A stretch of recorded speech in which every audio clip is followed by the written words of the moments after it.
not to be on screen, so. Right, Councilman Margulies, would you like to start? Yeah, I was just trying to bring up the agenda and I'm not online. That's fine. Okay, well, do you want to put the agenda on the screen? Is that Absolutely, yep. okay? Thank you. Welcome everybody. Thank you for joining us. Tonight is May 18th and we are convening our special meeting for the Climate Action Forum. We'll start out with introductions. My name is Sarah Margulies and I'm the Larkspur City Council member that was appointed to be the liaison to the Climate Action Forum. I'll turn it over to you. I'm Katie Straub Hutton. I know many of you, resident of Larkspur, of course, down in Redjordan Canyon. So good to see you. I'm Tom Flynn, longtime resident, local activist, etc. I'm Tom Shadow. And my name's David Mahler. I live here in Larkspur. Longtime climate activist here. Lenia O'Brien, I live on the boardwalk and Yeah. brought in by him. Wonderful. And do you spell your name Linnea? Yes. O'Brien, is that IEN or EIN? Okay, wonderful. Thank you. Lena Piatkowski, also Larkspur resident in Redjordan Canyon, relative newcomer to Larkspur. And I think I know many of you in the room. I'm Lila Norgang. I'm a student at Redwood High School, just down there, and I'm a resident of Larkspur as well. Wonderful. And Lila, is it Lila? Yes. And the last name? Nahrgang. Nahrgang. Right. Thank you. Thanks, Lila. JJ Andre, Larkspur resident, maybe not as long as some people, but feels like a long time. I'm Shane O'Hare. I'm the assistant city manager for Larkspur, and I'm the primary staff member for the Climate Action Forum. I'm Paul De Silva. I don't know how long. I'm a Larkspur resident from the other side of the creek, a long-term participant in the Larkspur Community Garden, and also on the College Brand Board of Trustees. And ever since the first Earth Day, I've been waiting for news to get better about our planet. And I think it still hasn't gotten better, so we need to do more work, and that's why I'm here. Great. Good. Thank you. We welcome anybody who wants to help us. Okay, so I have no report to deliver today as our last meeting was not long ago. We met in April, I want to say it was April 10th. Just for all of you who are new, we meet every other month. So April was our regularly scheduled meeting. Our next one will be June. I believe it's June 10th, but it's the second Wednesday of every month from 6:30 to 8:30 p.m. I'm sorry, every other month, the second Wednesday from 6:30 to 8:30 p.m. And we are going to start meeting here at the library now since we have this beautiful new resource. Maybe we'll step it up into a bigger room if we get more participants. This is wonderful. I really appreciate everybody coming out and helping us to prioritize our climate action plan and to help augment city staff and get a plan together so we can start making a real dent on our greenhouse gas emissions. So that said, we're going to move over to item number 3. Which is our staff update, and I'll let Shannon speak to the items under 3. Yeah, so on item 3, and I think I put this up top because it'll help inform a lot of what we're talking in terms of priorities, because we're going to be talking about communications a fair amount. One of the things that I had promised the forum, I think many meetings ago, and we now have a draft of, is to have a climate action communications report. Oh, I apologize. I forgot we have a friend online. My bad. Jody, I'm sorry. I forgot about the online participation. I just would love for you to say hello and don't want to forget about our online participant. Oh gosh, well, thank you so much. I'm Jody Timms. I'm the chair of the Fairfax Climate Action Committee. And I just kind of track on a lot of the committees and commissions to see what they're up to, because we also collaborate our work together once a month, a lot of us who are involved in local government climate work. So I'm excited to hear the layout and the final, tweaking here tonight. Thank you so much for asking. Thanks, Jody. Catch. Jody, always please speak up because Councilwoman Margulies will be better than me. Sometimes I get ahead of myself when I'm presenting, so I'll be in and out of here. I'm using my machine first time in this room, so please speak up if you want to talk. Don't count on the raised hands in this situation. Will Okay, so I'm gonna go ahead, actually, to the point so Jody can see us, I'm gonna go ahead and share my screen.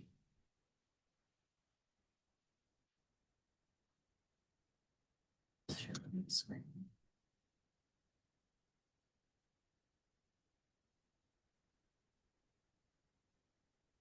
All right.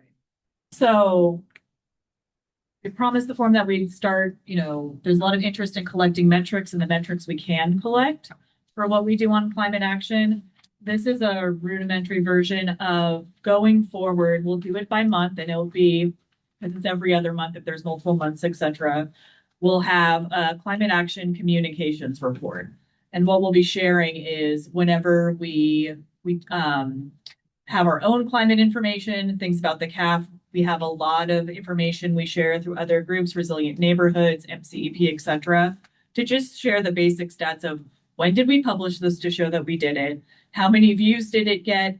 When you see reach, that means how many people did it reach? Right now, viewers, if you see if there's nothing there, Instagram is in the process of changing how they capture reach versus viewers in terms of unique views, and then interactions. And what interaction is essentially a proxy for is, does it get a click? Does it get a share? Does anybody who sees something that we post on Instagram do anything beyond take a look at it, right? So it's a proxy for engagement. And then it also breaks down on Instagram likes and reactions. So that's just a like or any kind of reaction.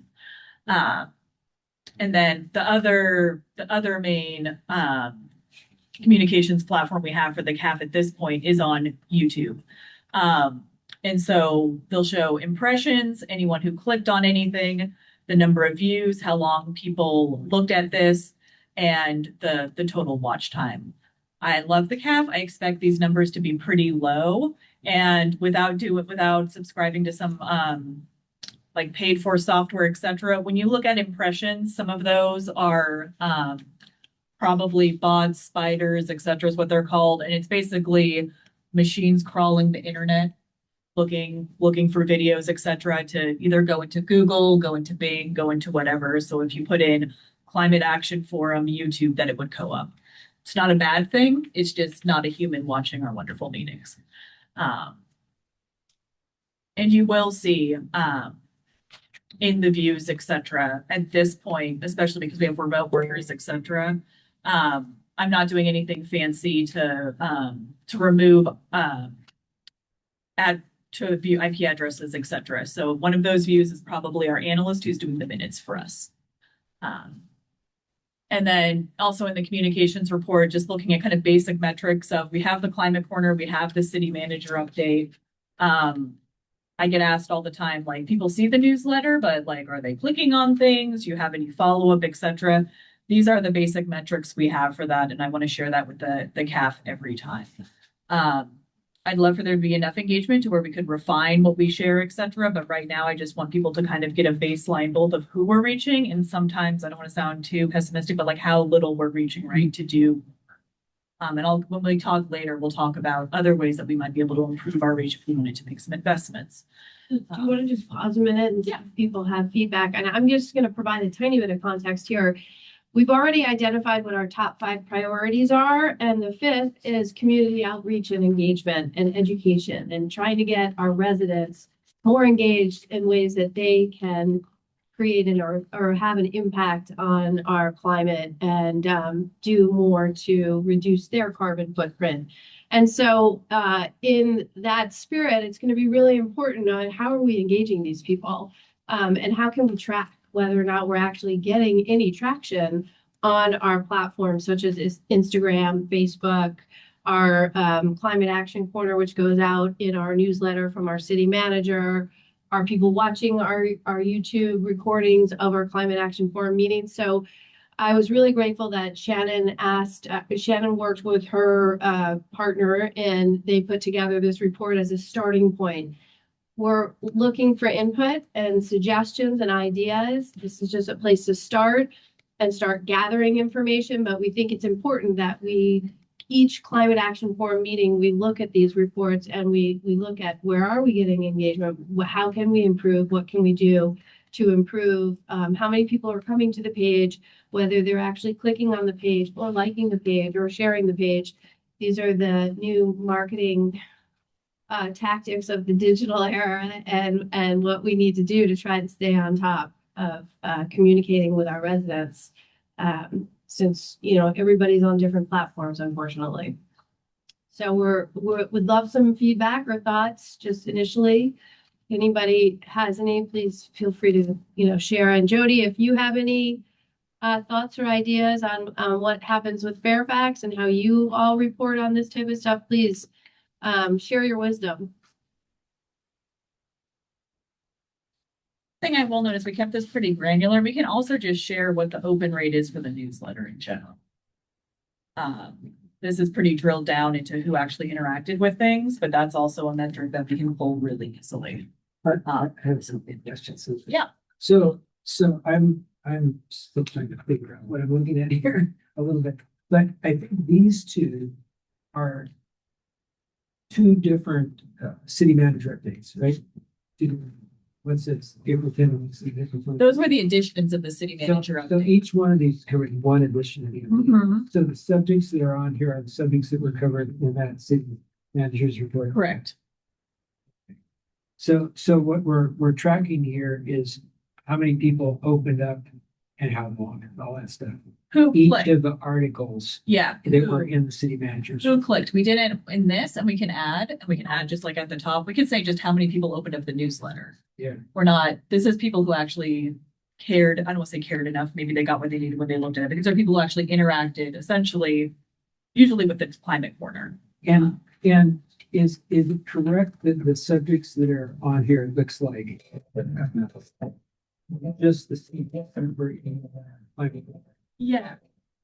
There might be, so, we can also, if it was explicitly in the climate corner or not, when the analysts, like Lisa and I were working on this, I said anything that would be pertinent, 9 times out of 10, that's gonna be in the climate corner, but if there was something else that was happening that wasn't in the climate corner, hey, come on in. I think Welcome. something that might be helpful, I mean, something that would be of interest to me for sure is how many visits there were, clicks on the manager's newsletter. Okay. In other words, Yeah. so if you see a number of clicks here, it did only 1 in 5 people that opened the manager report look at the green corner. So we can incorporate that in future ones. We'll put this up here on total views of newsletter. We'll just add that right here. That's of interest. And maybe one of these is already there, but for comparison would be total clicks on the green corner. Right, so the way the newsletter is set up, you don't click on, I guess we can change it, but you don't click on like the climate corner per se. The climate corner is essentially a graphic. And then there's the articles or interactive pieces below. So you wouldn't like just click on the corner. I could have him, if anything was in there, wouldn't be a problem to say, yeah, who interacted with the climate corner at all? And that could be a separate metric. Yeah, and that's what I'm. Okay, gotcha, Like, so gotcha. people that bothered to open the manager's report Yeah, do they, and looked at anything, how many of them looked at something? In the climate corner? Yeah, And I'm that just seems to me it's an indicator of, what's the draw to that general subject as compared to what's going on at the library, recreation, and all the other subjects. we could, if you wanted the benchmark, we could also put what was the most popular article. Yeah. For a reference. Yeah, I think that would be good because, it's like, so we have identified these priority actions for fiscal year 26, 27. But if there's a lot of community interest around, 1 or 2 specific topics, those are the ones we really ought to, then emphasize. I would think. Katie, you have. Yeah. Well, I think it's more of a future facing thing. First of all, thanks for pulling this together because I think it's very helpful to have a kind of a baseline.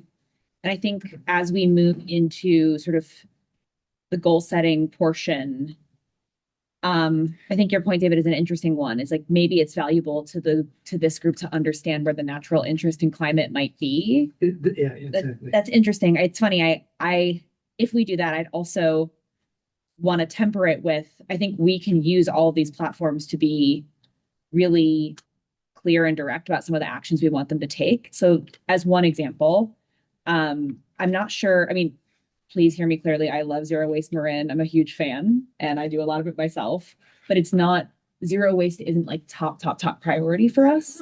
And so I do think some, you know, just one person's opinion here, I would say if there's an opportunity to maybe give kind of pride of place or like, you know, kind of higher in the hierarchy, the things that we think are the highest valuable actions. Anything, and that would be, it's, so this is like a bi-weekly thing. So would staff be doing our best judgment of what links back to one of our top 5 priorities, right? And then essentially putting it above the proverbial fold. Yeah. Okay. And Shannon, let me ask you, we've talked a little bit about this in the past, but just sort of generally, the sources of content for Climate Corner. I know MCEP has an outreach group, and I think they probably do some stuff. County has their quarterly climate newsletter. But just generally, where does the content come from? Yeah, that's a great question. So the lion's share of the content at this point comes from, for anyone, the Marin MCEP, which is the consortium of all the jurisdictions. So any that's primary staff member who's assigned to climate, we meet once a month about items that are of interest to the county at large. So when we look at, there's a part-time analyst that's assigned to MCEP. And in addition to putting the agendas together, helping with the meetings, and then the lion's share of it is actually doing the data gathering and the number crunching behind the GHG inventories that we have to do. We also have directed her to, you know, when we were talking a couple of years ago, saying we're all getting things from all over the place, right? The Bay Area Air Quality Management District sends us stuff. The county sends us stuff. You know, TAM has rebates, et cetera. We all feel like we're all putting our newsletters together, et cetera. Some of it's interns, some of it's staff.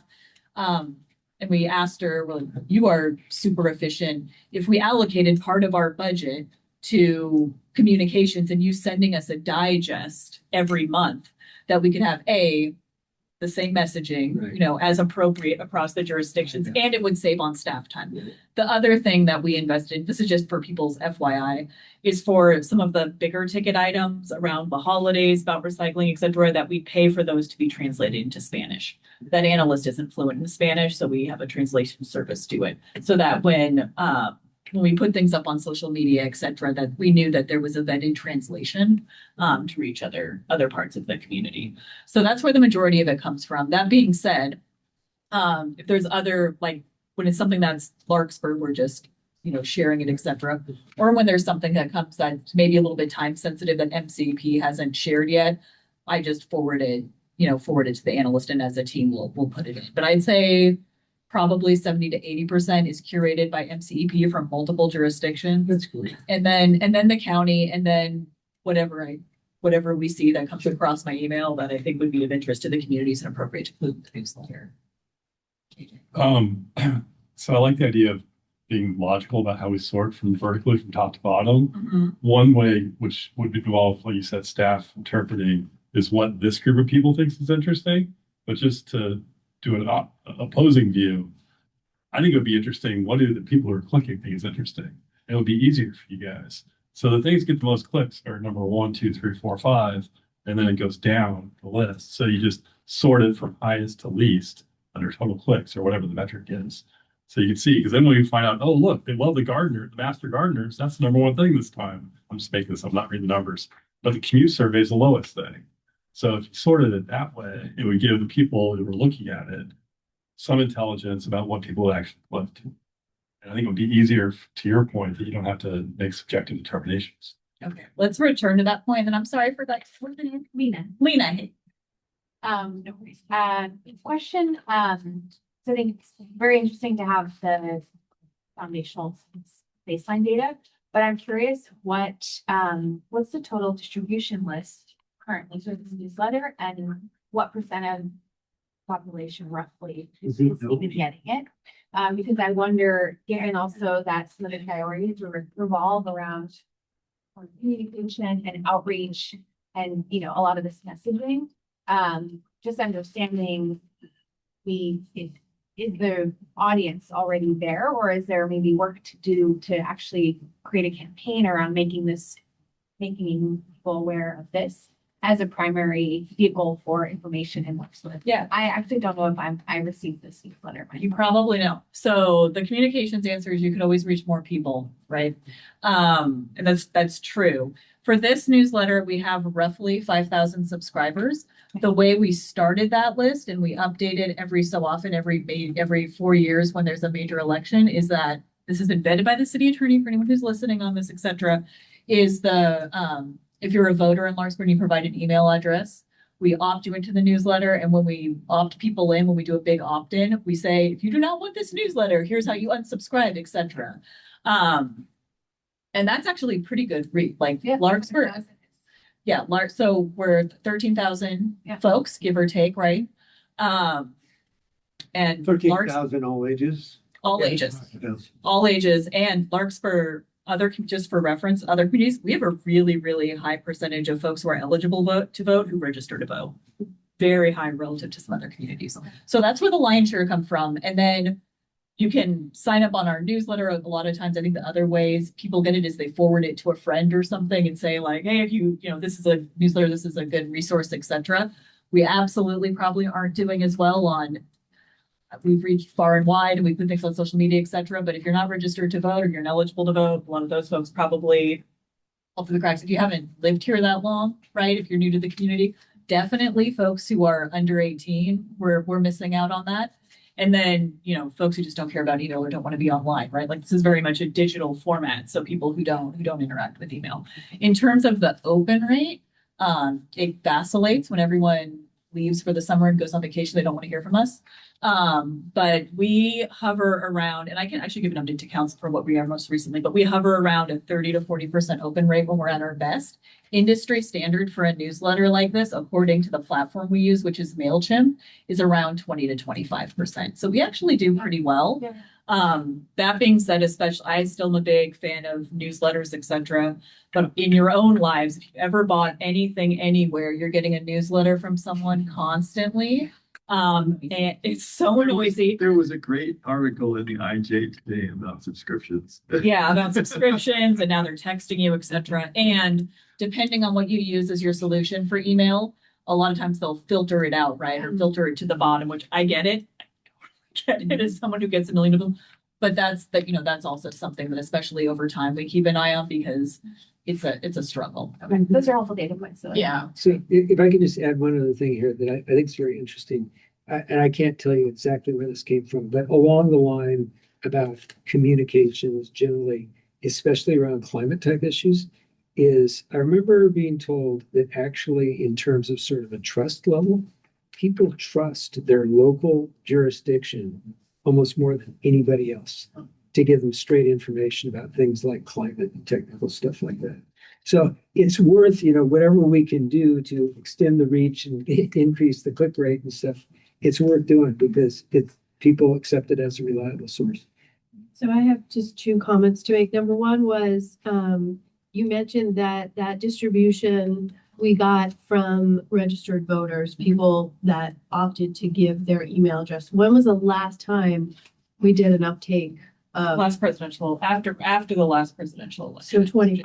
Yeah. So could we do a midterm in 26? We could. It won't change much, but we can. There's nothing preventing us from doing it. Okay. And then the second thing is there's always a difference in how many people view based on where it sits, right? When Dan puts out the newsletter, if there's a big event happening that he puts at the top of the newsletter and the Climate Action Forum corner sits at the bottom, a lot of people don't scroll to the Right. bottom.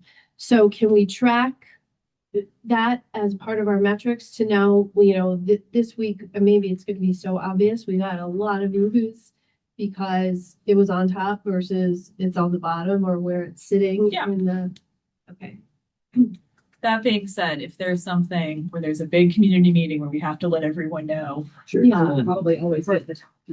that'll Hey, Shannon, one quick question is, Yeah.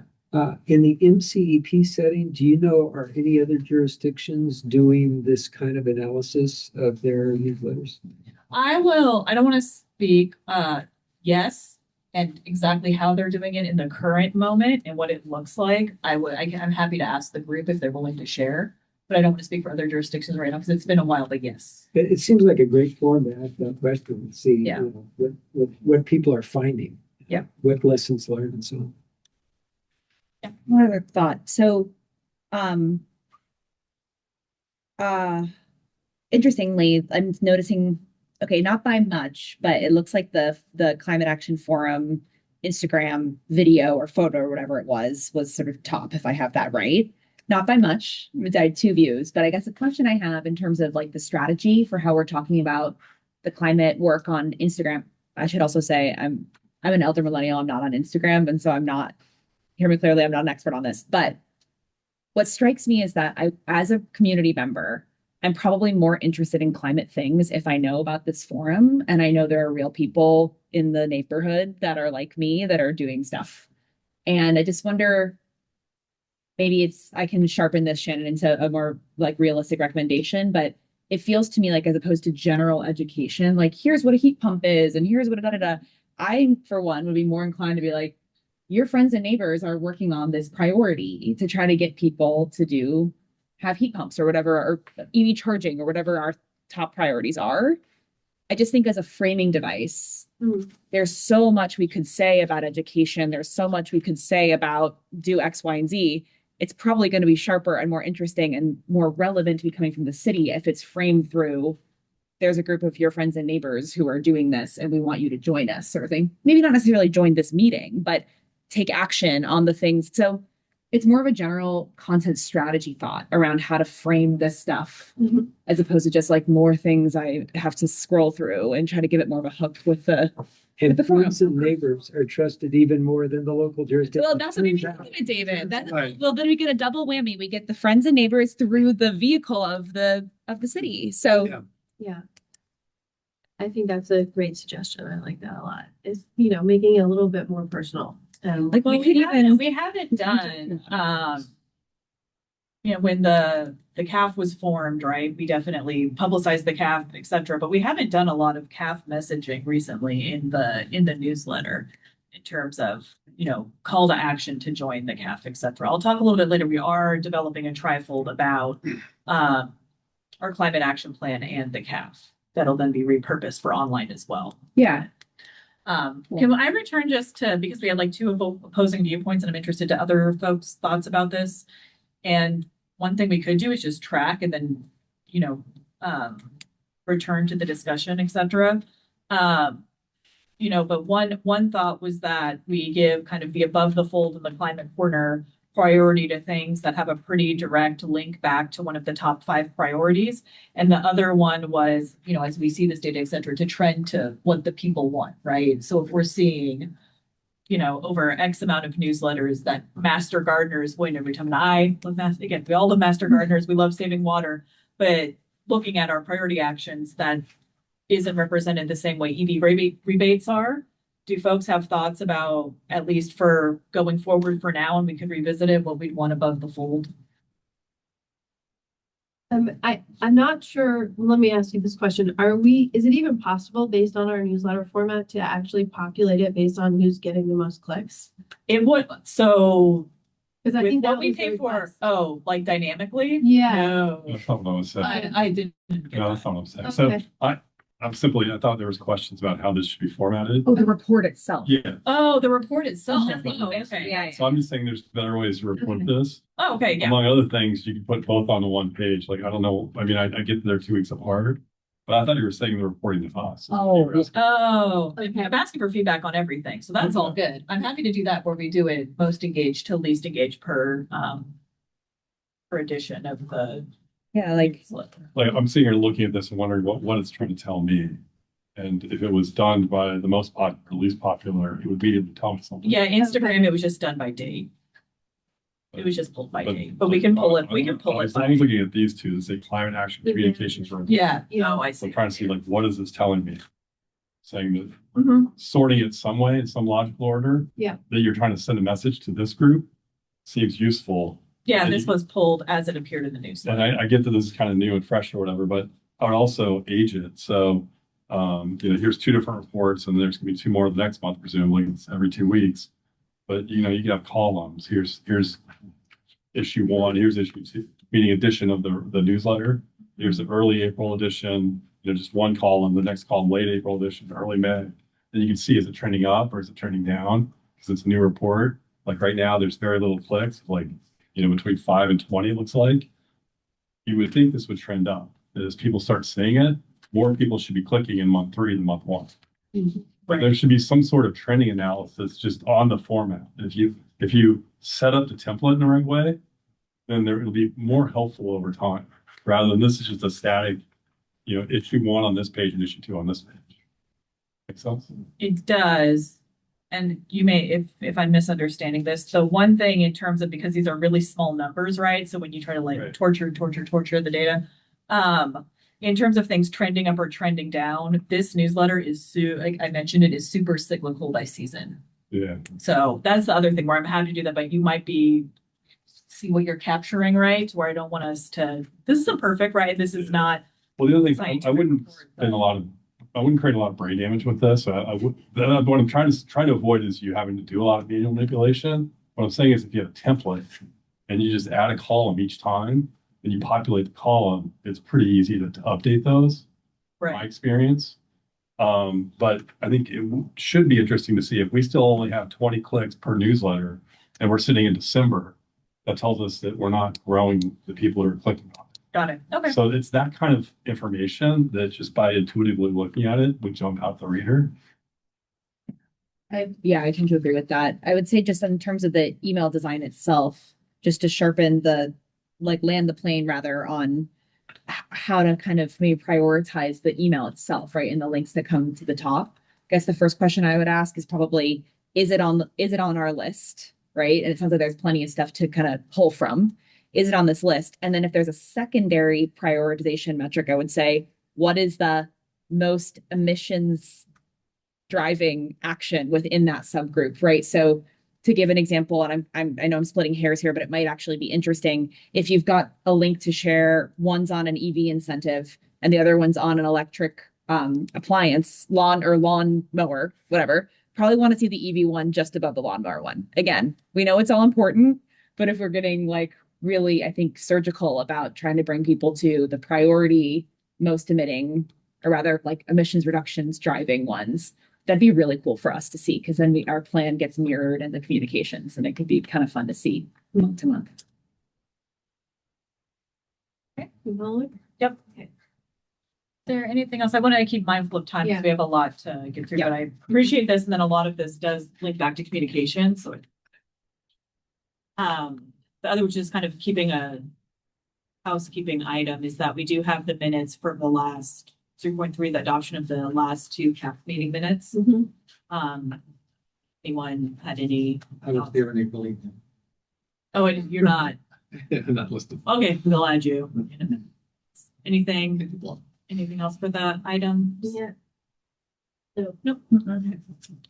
This, and then the main event of this is the updated spreadsheet that staff has gone through. I have a PowerPoint that we can guide us, or we can just go through this spreadsheet. And again, this is an interactive meeting, so please interrupt me as I go through my thing, and Councilmember Margulies also interrupt me. I was not here for the last meeting where we established all these, et cetera. I want to give you the staff kind of update of where we're at. And I have one explicit thing that I'm going to pitch the group, and I really, really want thoughts and opinions on. That's a staff original that we came up with.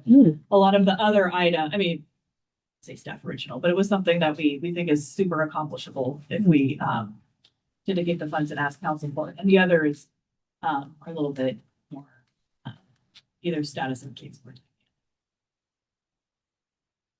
And again, Jody, I'm gonna minimize you, and if you want to join the conversation, et cetera, just please start talking. Do this. Oh, good. Okay. So the first one is we had A through D on the EV charging and accelerating EV charging. These are just the basics up here if folks want to gather along. But we have to identify potential private and public sites for EV charging, develop conceptual cost timelines, keep it prioritized, have a rolling project pipeline list, and add priority projects for city funding to the capital improvement plan. So staff is researching this. We're preliminarily looking at City Hall and downtown municipal lots because that's two of our options in terms of what's available there, what would we need to do, how much would it cost to do that. Council has already, staff has already committed and council has already approved that we set EV charging rates for this facility, for all of the EV charging we have at this library building. And in 6 months, we're going to return to council and the community to talk about how folks are using the charging here. You know, that will inform what the rates are, et cetera, what it is to service them. Staff's excited because that will give us a good baseline for what some of the demand might be, especially after hours. And for overnight, not for during the day when folks are just visiting our downtown or visiting the library, but for overnight charging, this building is actually pretty close to the downtown lot. So if there's already charging here and ability here, and it's not being utilized, et cetera, all the time, there might be an opportunity to do more messaging here for overnight charging versus at the downtown lot. One thing that I think has been talked about at previous CAF meetings, but is something to keep in mind, especially at smaller sites where parking's at a premium. When you add EV charging, you need to have at least one ADA accessible space. And so more often than not, you're essentially losing a parking space when you add that ADA space. That's a great thing. I'm not saying it's a bad thing for the ADA, like accessibility is so important. But when you're looking at really tight spaces and stuff, et cetera, we've already baked that into when we were doing the project over here. For City Hall, there's a City Hall, community projects and visiting process about the future of the building, et cetera. So any movement in terms of investing in charging at our City Hall facility would probably happen around when that project comes to fruition to see what the actual use for the building is going to be. So primarily going to be for staff, where again, we might want to talk to the CAF, talk to the council about EV charging possibilities for staff, and then overnight for folks downtown. If it's much more of a public space, et cetera, we'll talk about the parking premium and again, how EVs would work into that.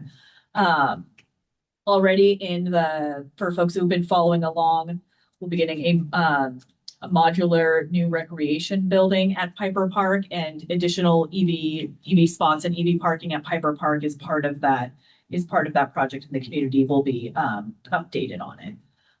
So that's things, and we have timeline, logistic costs, et cetera, as all of these move forward. In terms of private, yeah, absolutely. For all those public ones, the rate structure that was approved here is the rate structure for all of them, and it's a set thing, so that's all done, right?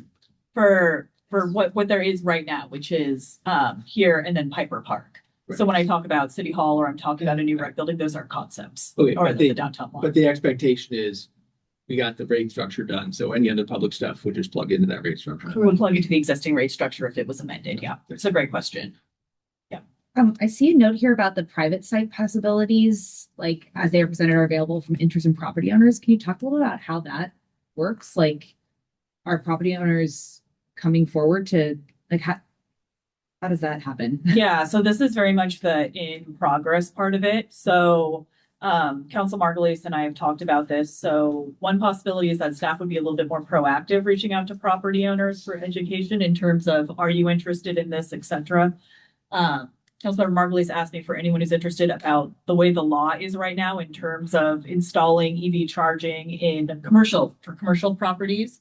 Right now in California, the law is if you have tenants, if you're a landlord of a commercial property and your tenant wants to pay to put in EV charging, unless your site, there are some escape clauses where if it's a very unique site, et cetera.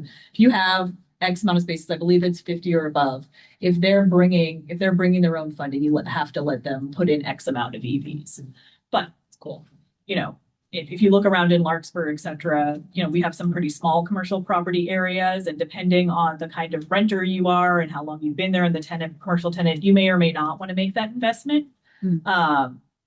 But that's actually the law. That's a really good question. So we haven't, staff hasn't done anything on that right now. The one that would definitely be an opportunities across the counter, or if we're engaging with commercial property owners. Later this week, I'm meeting with the community development department to be a little bit more proactive and just ask the question if they're meeting with us on something else, right? About have you considered this, and just floating the question and see if there's any interest. Another thing would be, the potential for members of the community, if you know anyone who's a property owner, or for told it's okay. If there's a staff member there, et cetera, if elected officials are interested in talking to folks, if they know them, et cetera, as part of a gauging interest, if you want these resources, et cetera, that's what it would likely look like. Well, multifamily property is a particular priority as well, right? I mean, I think there's already been some outreach to multifamily properties. Correct? There has been a discussion with a landlord who has expressed some interest. My most recent conversation with Shannon was about the commercial property owners on South Alicio who have these office complexes that have LabQuest or LabCorp and other allergy doctors that have parking lots that sit empty at night. And wouldn't it be great if we as a city could approach the landlord and say, look, are you interested in installing? We're pretty sure the conduit runs along South Alicio that can support EV charging, so it wouldn't require us doing anything too exceptional to get it installed. So that was my suggestion to staff and a request that we reach out and I target 1 for our goal for the next fiscal year and try to see if we can, in partnership, come to them with a compelling enough reason to say, like, let's partner on this. It hopefully will help them to get more tenants interested in their property. So that's not multifamily housing, but on South Alicio in particular, we know there's a lot of rental units where there are multifamily units. Sure. And so that space is kind of ideal because it could be used by any number of tenants who are along that corridor. And I believe the electrical conduit is sufficient to support. I don't know that for a fact. We would have to. This other question again is coming off, or building off of our college rent experience. I know that that's an additional expense, but one of the things that the community members suggested to us, we're putting in the chargers. Are you going to put it? Actually, it was reverse. We actually put in the solar panels first, and then the chargers. So those are again getting back to the observation of what's really going to reduce our total emissions most. And we have an idea of what the costs are for actually putting in solar chargers. I don't have that. We could certainly ask our director of public works to help us identify costs. For the solar chargers in particular, I don't have the solar. For solar panels to accompany solar chargers. Right. I can volunteer to get some info on that. Kind of related to that. So when you're talking about like prioritizing the public sites and which ones you want to do, I think you want to be aware of when you're going to need to do things like repaving, or if you are going to put solar in, like line up like what the costs would be for doing this all at once. It's sort of like the basic idea of if you have a house, you don't put solar panels on a new roof, right? You wait until you put the roof in and then you put in solar panels. You should do the same with the parking lot. So if you know the parking lot needs to be repaved in 2 years, you don't want to put in the EV charger now. It's way more expensive. Wait in the 2 years until the parking lot needs to be repaved and know what you want in terms of, are you doing 2 chargers, 3 chargers, are you doing solar panels? So I would almost like stage it based on when is that lot going to be paved next. That should be one of the considerations. And then all these things should be dovetailed in. Are we going to do solar? Are we going to do chargers? How much? The other thought here, just in terms of trying to bang for the buck, is when you're talking about like now non-public spaces, so meaning commercial part, like at Bon Air or wherever, any kind of commercial space or residential or multifamily residential, whatever the permit fees, if let's say it's a multifamily residential large apartment complex, if the permit fees are $1,000 per charger, there should be an option that if the owner is willing to open it up to the entire public and not just the people who live at that one apartment building, they should get a reduction on the permit fee. So instead of $1,000 per charger, I don't know, maybe it's $500, maybe it's $600, but we should be incentivizing people to open these up to the public. And one easy way to do that is have a permit fee that's logical. And it's probably not done that way right now because this is kind of a new idea. But And or is there any other city contribution?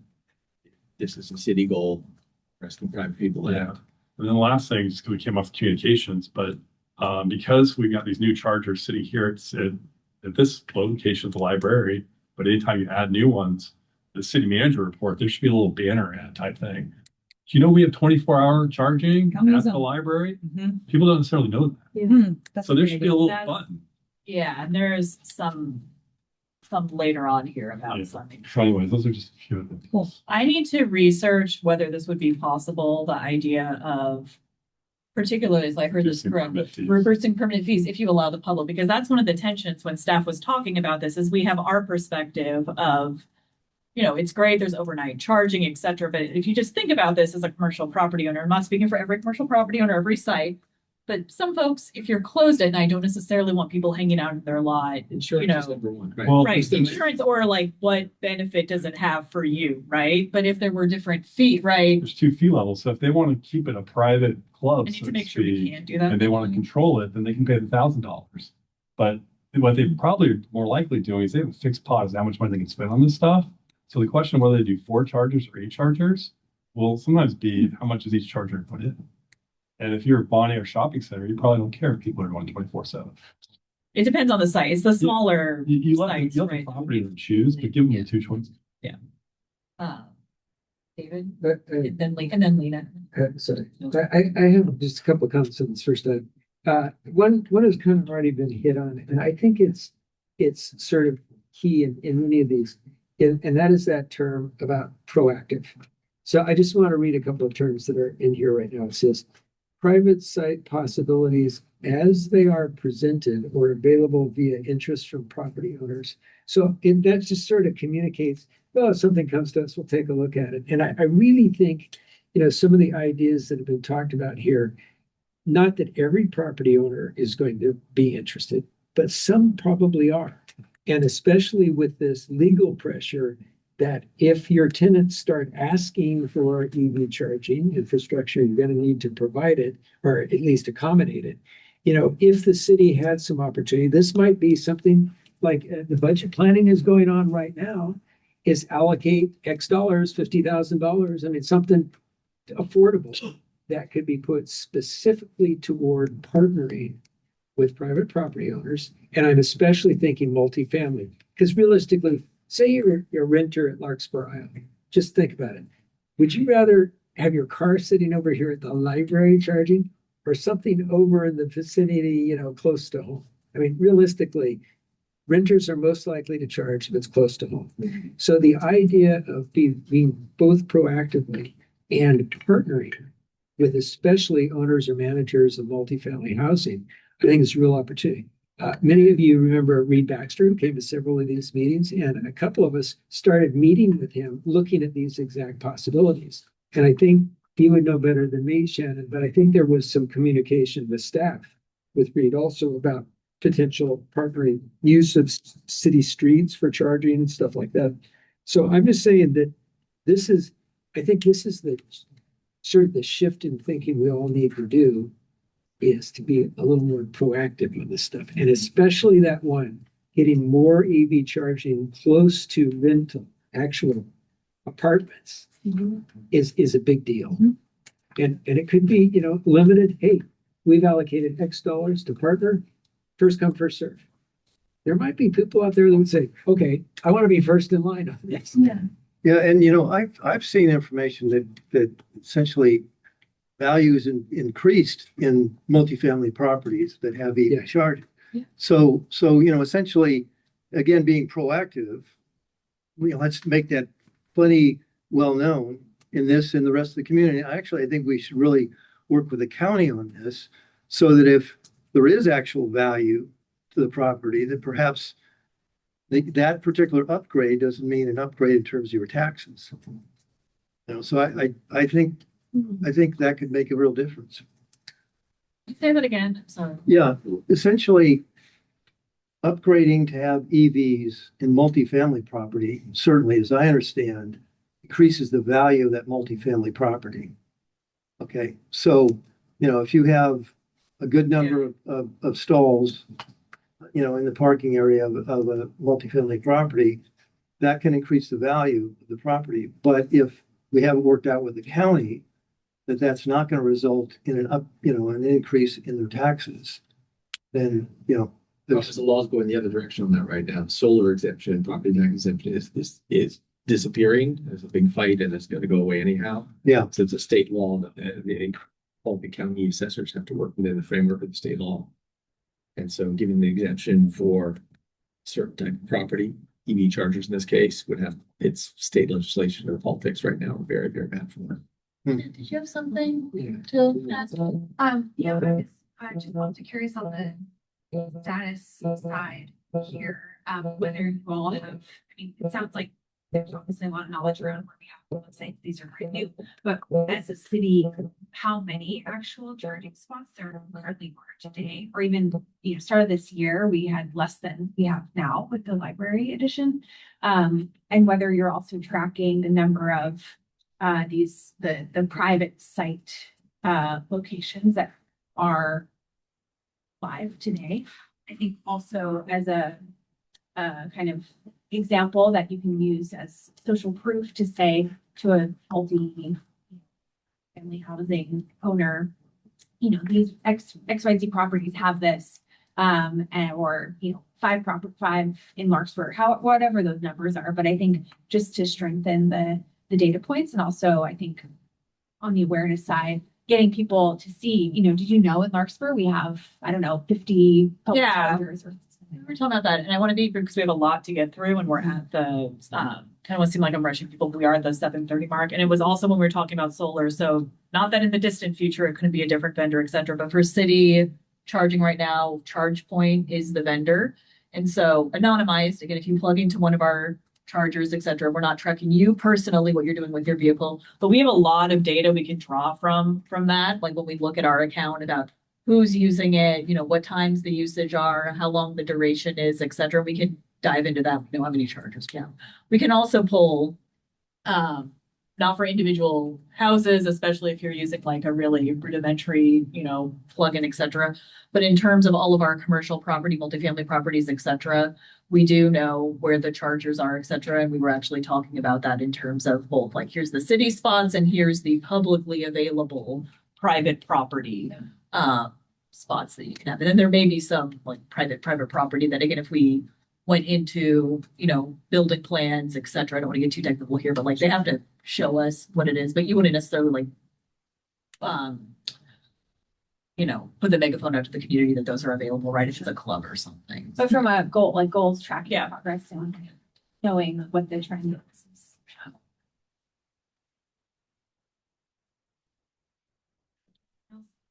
Okay, I'm gonna go through a few of these like pretty quickly just for time. Anything that says 5/20/25 is 5/20/26. For those who don't know, I had a baby in November, so I'm still easing into 2026. I went into labor on Halloween and came out on like November 3rd, and there was Christmas music, so I'm still catching up. So staff is meeting this week. There'll be a lot of things that are more about the electrification codes, about changing our municipal code around this. We're meeting with the community development department and the city attorney about where all this is. We're confident that we can track to August, September 26th for council consideration for a workshop and then amending the municipal code. All that stuff is going to go together because we're going to be looking at it all together. Some of this will be captured just by what the 2025, 2026 building code changes were. Some of that's already strengthened. And then seeing where we go above and beyond and where when we try to adopt tier 1, et cetera, where that falls and where that falls for the for our aspirational goals, et cetera, and how we can get across that line with all the regulatory processes we need to get through. On all that code kind of related stuff or advanced codes in any of these subjects, something that I just wanted to check on is a lot of times under the collaborator funder column, it was none. But my sense is that 2 really good, with maybe 3 really good sources to collaborate with on most of the code type things. Obviously, MCEB. I mean, there must be discussion about that because some jurisdictions have adopted stuff. So it's a great flaw. I know that Marin County Sustainability Team is available to consult they with are. jurisdictions. Yeah. And then, of course, individual jurisdictions that have done this or that. So I just say on several of those where I saw none under collaborator, I think there are resources for Larkspur to collaborate with. Yeah, so maybe this is a difference in how staff looks at this versus how the CAF might. In terms of collaborators, et cetera, it's ultimately the city council who decides to change the code. So I was looking Right. at the end game, right? So it's staff plus city council, whereas in terms of who you call on during the process, Right, et cetera, there might be collaborators. Whereas when we look at collaborators or funders in terms of EV charging, et cetera, like if we get a TAM grant, that's where like TAM was collaborator, right? Like they gave us a grant or they provided a technical assistant, staff member, et cetera. So I'm happy to change how this is shown, but that's kind of where the thought process came from, Yeah. is yeah, that the council I- decides, yeah. right? In the community, right? The community decides. MCEP doesn't get a vote. It may actually be informative though for the council to be more familiar. I mean, I think the jurisdictions have historically been pretty parochial. You know, they all do their own thing. And one of the sharp deviations from that is literally MCEP. And especially because we now have three sustainability coordinators that cover more than one jurisdiction. So that's obviously a natural, synergy there. So I just, what's that? What is MCEP? Oh, Marin Climate and Energy Partnership formed, what would you say, about 5 years ago, 7 years ago? Oh, longer. Longer? Yeah. And it was formed, Andy, for the specific purpose of the Marin jurisdictions collaborating on climate and energy issues, so they didn't have to all do it independently. And as Shannon was saying, they actually hired some staff, they've got some consultants, and the huge synergies. And in fact, you ought to go to their website sometime, because what you'll see is they have all the climate action plans for all the jurisdictions, and you'll see how similar they are, rather than each one having to plow the field by the, new. And they all share an analyst, so all of our greenhouse gas inventory data all works off of the same assumptions, which is a huge Right. win, Yeah. right? Because you're as much as you can comparing apples to apples, because you have the same analyst working on it. Yeah, and one of the reasons that always MCEP report out shows up on this agenda is because those meetings really are for staff. The public is not invited to them. Yeah. So it's a chance for staff across all the jurisdictions to get together and say, hey, what are you doing about this thing? And have the real, nuts and bolts conversation. Shannon, a question, and maybe this is implicit in 1C, but I don't see it, but it says at the very end, goal to reach out to one employer business this year. But my point would be, think about the housing element. And again, it's so much easier and cheaper to put stuff into new construction versus retrofitting existing. This should be embedded into any commercial property that's going through the permitting process. The community development team should be, hey, how many chargers you can have? That should be early in the conversation. And if there's a way to incentivize and reduce the price, again, so that they can have more chargers, not less, like rather than reaching out to one this year, it should be everyone who's going through the permitting process, whether it's a commercial building or multifamily. Like I think this does get to carbon emissions. Like if we can get more chargers than the 800 or 900 units that we're supposedly building, let's do that. That's going to save a lot of money. I agree 100%. I believe that by law they're required to. But how many? But yeah, Yeah. that's So the if percentage. there's a 200 unit complex going in, how many chargers? Is Are it they three? Is it required? Yeah. three? Is it How can we incentivize them to add more? Higher percentage. Yeah, higher Or percentage. if not a higher percentage of charters, at least put make them all EV ready, so that Yeah. the conduit is in, it's ready to go. Yeah. And it's just these same thoughts of, okay, so you have a big multifamily and it's right next to the Marine Country Mart. Is it just for your residents, or can other people who are shopping maybe next door use your charger? And Right. if so, can there be a reduced fee? Like all of that, there's a natural conversation that's going to be having Yeah. between the developer and the permitting group at City Hall. Yep. And there should be a playlist from the City Hall perspective, going back to the developer. Don't wait for a developer to ask City Hall about charging. No, right. And yeah, I'm sure there's a minimum. I don't know what it is, but let's pretend it's 3 out of 100. There's 100 units and 3 chargers. Well, how do we get that up from 3 chargers? How do we Right. get to 10 chargers, 20 chargers? How do we get 24/7 access for the public? So I've added here about incentives. I'll let Councilmember Margulies talk a little bit more, but as we were working on this spreadsheet, she said, well, we need like an actual goal, and this is essentially not exactly a cold call, but reach out to somebody, at least one person, and see how it goes this fiscal year. I was actually gonna correct you on that, because my goal is to engage, like, Yeah. not just reach out, but like get somebody on the hook to partner with us to do this. like Yeah, that. let's make it big back. He's got 600 units. And Right. then I was gonna say, not only do we need to have one partner, but we need to talk about putting a budget item in place for potentially supporting that Yeah. objective. Yeah. So I think we should add that to this, that we want to have one partner engaged this fiscal year. And we want to know that there is some budget appropriate or available to appropriate to a project like this for multifamily. That would be a recommendation to council. Yeah. And we can talk about that. So for folks who've been with us, last year, we added $50,000 to the budget in our capital improvement program, which is part of the budget, kind of the public works part of the budget, for lack of a better term. And we've committed again to do another 50,000 this year. I said that there'd be a pitch here. It's not that, but I have a pitch for something of how we could spend essentially last year's or what's in the fund right now that I think might be a good add. But we can also, I can change this and have it be that that's a use of funds if there's, maybe a plurality here of a recommendation to council to where that's a pot of money that's already, put there. Now, whether that's enough, et cetera, and staff looking at it is a different conversation. But to let folks know, there's essentially $100,000 right now that it's in the CIP. It has to only be used for certain things, but it's essentially climate money that's not spoken for elsewhere. That may be a good idea. Where I'm You're saying in the 26, 27? Yeah, so there's 25, 26, we put in 50,000, didn't get spent. Everything that was climate got spent, elsewhere. It was to different projects. I have an idea.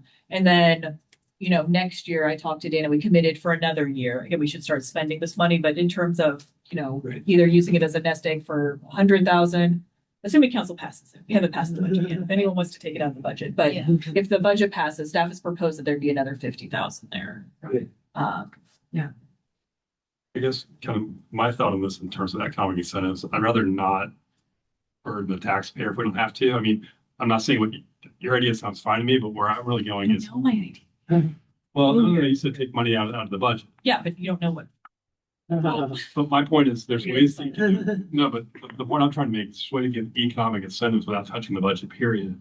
So like, Through fee, I see, yeah, so I don't know what the fee schedule looks like, but it is important how the fee schedule is set up.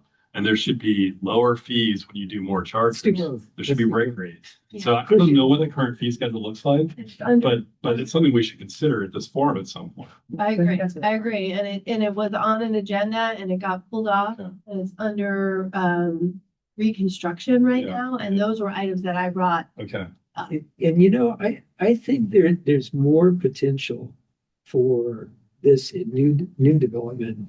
And the logic is, I know staff is hesitant to reduce permit fees generally, because those permit fees do cover some costs. And so you don't want to end up with unfunded staff costs because you gave a reduced fee.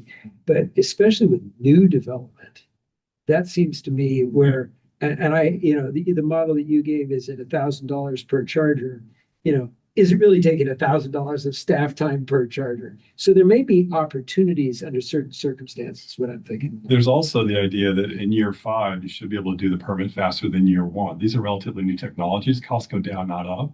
Mhm. And there's also, when we can spend a lot of time on this, but what if there's a battery next to the charger?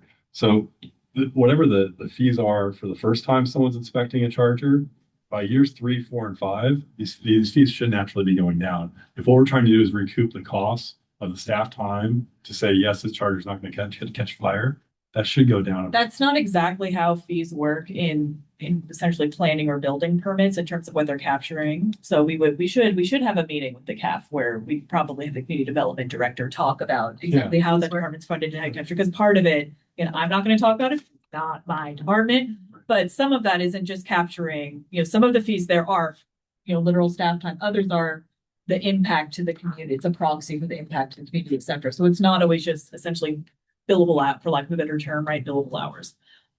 Yeah, Katie. I don't want to jump ahead, but I am keen to get through. Yeah, what I you agree. We can jump need. ahead. Yeah. I suppose really want. Yeah, I also, for what it's worth, I am very keen to hear whatever your idea is, so we can get through. My idea is all not of back, this, but but my idea right now. Like, yeah, just, I just want to make sure there's at least time for that if we don't do it right now. oh, we'll do it right now. I'm very excited. I'm very excited. So, under when we talked about, we're jumping ahead here, past building up to equipment electrification. City adopt policies to electrify municipal leaf blowers, landscape equipment, and small generators on an accelerated timeline. Leaf blowers, head trimmers, those are electrified. We have some small generators that are still gas powered for backups during emergencies. I know that's a continuing conversation. Our public works department very much wants that in case of flooding events, etc. When we talked about opportunities to do something with the money that's put aside for climate in the CIP, etc. One of the things that when you said like electrify more stuff, and I said the hardest thing in terms of our fleet and our equipment is going to be lawnmowers. Because our public works folks were asking around, and our lawnmowers are workhorses for Piper Park, and they said like the technology's really just not there yet. We don't know, but our public works director Julian Skinner thinks the technology might be there, and that this is a well-reviewed electric lawnmower. We are calling around to see if anyone's using one. To my knowledge, as of when Julian called last, just a couple of months ago, no one in Marin is using this right now, so it's not like San Rafael did it, so we'll do it now, right? Because we know it's a proof of concept. This runs, well, after taxes, et cetera, around $45,000. And so we could purchase this, and our public works folks have been really blunt with me that we'd use it, but it would be a pilot project. We'd keep our gas-powered machines in case this one broke down or just wasn't as advertised, etc. But we try to use it as our primary machine. And then I don't know if our neighbors would be interested or not in MCP, but the proof of concept and the guinea pig would be Larkspur for once, right? And I can say to folks, if you're on a flat surface in Piper Park doing this constantly, this is awesome. And we've had really good experience with it, or these were the hiccups with it. Or I think it'll probably be fine. It's not like we want to spend $50,000 for fun, but if it really didn't work out, or this model didn't work out, to tell folks like, don't buy this. But it would be an experiment. It'd be a $50,000 experiment, but this is a legit company. And when we looked at I didn't look at it. When our maintenance crew and our public works department looked at this was the best model for our needs. So that's my only pitch, is that for around $50,000, we could use that money to, spend a year, and we could report sooner, like how these machines are doing, and swap out our gas powered lawnmowers. When we did the conversation at a previous meeting for the Climate Action Forum, some of our gas powered vehicles we don't use that much. Like our mowers we use all the time. So in terms of emissions, it's emitting constantly. Grass grows really, really fast here. And it's a NOx issue too, right? Oh yeah, it's It's a huge NOx issue, too, right? Yeah. the model is the Optimus C 72 72 inches. From Greenworks is the brand. Yeah, I'm on the Greenworks. They have a bunch of, $20,000 and $30,000 smaller ones. Yeah, this is the Optimus C. So this is the one that they think is right size for Piper Park. And that's part of why if we used a smaller one, we probably could have gone electric earlier. But in terms of just time and just the logistics of being out at Piper, there's a lot more grass there than you might think if you go to every inch of that park. We'd want something. Their public works thought that this was the right size for us. And so I that's don't even see a 72 on here, but a 60 inch ride on. So that's a 72 inch. Yeah. 60 inch. It was so available as it's 20% less. Cost 20 instead of 45. we could get So two. there could be some, maybe the Greenworks, if you get an MCEP meeting together, maybe the Greenworks people can come out and be able to and pitch it and get everybody to. Do trial run It doesn't work. I don't know if they do a trial run in terms of whether they let us demo it, etc. I like Andy's. But if you had 11 jurisdictions looking at it, Yeah, that's where I was thinking, because I think you want to be buying in bulk, and then there's going to be the maintenance in bulk. So I would think if you can't pull all the counties or, a bunch of county resources together, but you want to buy 10 of these things and not buy them 10 times separately. And then you want the maintenance staff to be able to fix them. So I'm not sure Larkspur is the right place to start unless we're doing it in bulk with much other jurisdictions. So I, Yeah, that could be but interesting. it could be a demo to all the jurisdictions, you know. right. I could ask MCP if there's interest. It will take longer. And I'm not sure people would opt in, whereas we could just go this on our own, but I'm happy to, Does the $50,000 go away? Spend it?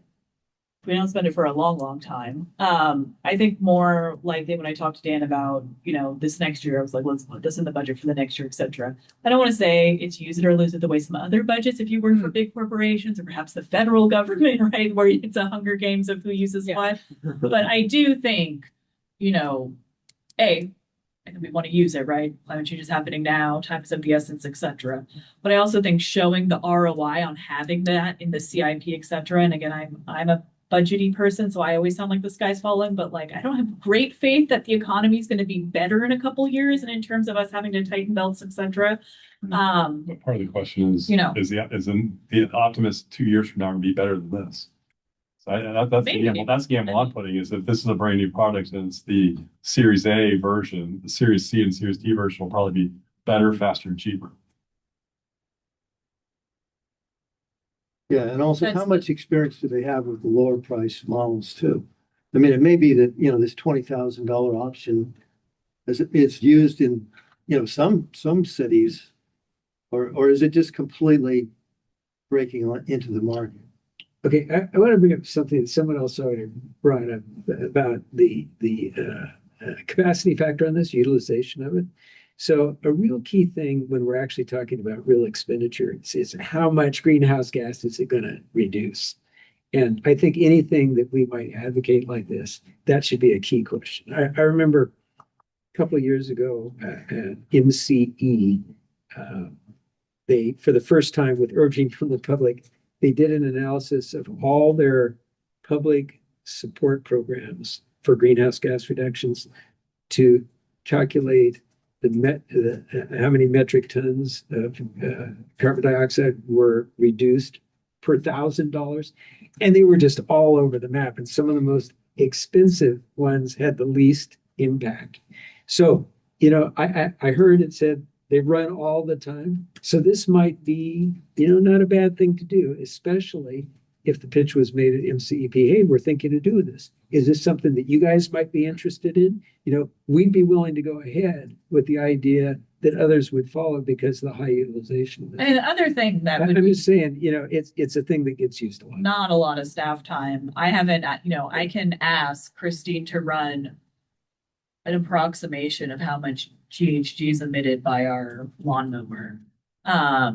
We have it for like our tools and landscape stuff, but she could probably run that pretty quickly. She ran some leaf blower stuff for us when I needed numbers for that. I'm just thinking like compared to. And then we could talk to the sales, we can call up the salesperson. I'd have them talk to me because Public Works will never forgive me if a salesperson gets their name. We'll never hear from them. It's not hearing from them again about what other jurisdictions are using them. Right. Whatever, and I can report back. And what kind of a discount would you give us per? Oh, they're not going to give us all of these. I'm telling you, they're not going to. They're a vendor and they've got expensive machines and they're new to the market.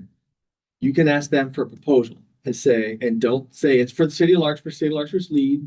We are part of this collaborative, and there are 11 other jurisdictions we may be talking to about this. I'm not going to my other 11 jurisdictions though, because then a salesperson's going to call them. Like I have. You're just saying this is what I need you to do. Yeah. I'm talking to other people in the background. I'm looking at just for Larkspur, but I'm talking to other people in the background. So you're coming through me. I need to know what the greenhouse gas reduction is compared to, and here's what we use today. And I need to know a couple different models. I need to know who else is using them. You need to make a proposal for me. They will produce a slide deck. They probably already have it. And they will customize it for your questions. And you can have a 5-minute phone call with them and say, I need it in 2 weeks. And they'll deliver it. Or they'll say, I need 3 or whatever. But they will deliver that. That would be a standard thing for them to do. Yeah, there's a quick thing, piggyback on David's idea, because I like this idea a lot. But we should be careful about the phrase like all the time, but we should look at how many greenhouse gas emissions over the course of a year. Someone who goes to Piper Park a lot, there's fencing up 6 months of the year, so we're not mowing then. And then if it's wet, we're not mowing. So it can be a ballpark estimate, but ask Julie and Steve, how many hours a year are we mowing? And it's gonna be 6 months a year, not 12 months a year, or whatever it is. It may not be exactly 6. But rather than trying to say 24/7, 365, how many hours are we doing this activity? And then what's the emissions per hour? Or yeah, tell them to give you their metric. They probably already have a metric. It's either per hour, per acre. Well, I'm not talking about talking to Greenworks. I'm talking about talking to Well, Larkspur. Greenworks probably has a metric. Yeah, but he's also talking about getting our I quality. think that's great. Yeah, I don't assume that there's people mowing 12 months a year. It's Right. not. Oh, they're out there right now, It's a night shift. Yeah. The night Or one. protect the Can't geese, stop. though. It's like the geese have that space. Yeah. I guess just to offer a perspective in support of this, I would say what I really like about it is that it is a very clear like emissions reduction today. I think so much of what can be hard about this is Well, you can. we rely. Yeah. Well, exactly to that point, you can publicize it. I love that the idea of other municipalities would do it or other jurisdictions would do it. And I think it's also an interesting community message to say, we as a city care about this. You need to talk to your landscaper who's coming by with the gas pipe. Like that. So I will say I agree we need to be rigorous about understanding the metrics and what the actual time is. And I couldn't agree more on trying to push on both the vendor and our teams to make this really efficient in terms of cost and all that good stuff. But it's one of the few line items here where you see like an immediate reduction, and everything else is going to rely on somebody doing the right thing and somebody having the right conversation and a resident doing blah, blah. So Yeah, and it has great communication value. yeah, so I can see why it rose to the top of the list. Yeah. So- that's a great idea. Yeah, I really like it too. We meet the first Thursday of the month, so I can bring it up to MCEP meeting, talk to the vendor and then report back to CAF maybe the next meeting. You have time on the agenda? Does that Yeah, sound like something? I think that definitely sounds like a good plan. It'd be nice to have it for summer. Uh-huh. Yeah, no, I mean, It advertises themselves, right? It's just, people sit out there, making noise and that's. And it's okay. It's quiet. I get that this was my pitch, but the community loves the John Deere like tractor we have in rec. the electric. The electric tractor. Oh yeah.